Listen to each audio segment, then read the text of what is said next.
घरामध्ये कॅप्टन पदाचे उमेदवार हे ठरलेले आहेत. अरबाज, धनंजय, सूरज, वर्षाताई आणि निक्की ऑब्व्हियसली गेलेली आहे, कारण तिला कॅप्टन पदाची उमेदवारी कधीच मिळणार नाही, ती घरचा कॅप्टन बनणार नाही.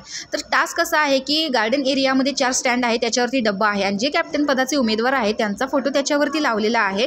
बाकीच्या सदस्यांनी पळत जाऊन तो बझर दाबायचा आहे आणि हा कॅप्टन होण्यासाठी कसं योग्य नाही किंवा योग्य आहे हे सांगायचं आहे आणि ते जे पाणी आहे ते प्यायचं आहे. तर जे कॅप्टन पदाचे उमेदवार आहेत त्यांनी हे पाणी कसं चांगलं आहे आणि त्यांना जास्तीत जास्त पाणी पिऊ घालून ते डबा जे आहे तो रिकामा करायचा आहे, असा हा टास्क असणार आहे. तर इकडे पॅडी आणि अभिजित म्हणतात की आजपर्यंत वर्षाताई तुम्हाला अरबाज आणि जान्हवीसोबत तुम्ही बसून स्ट्रॅटेजी करताय आणि आता तुम्हाला असं वाटतं की आम्ही तुम्हाला आमचं मत द्यावं.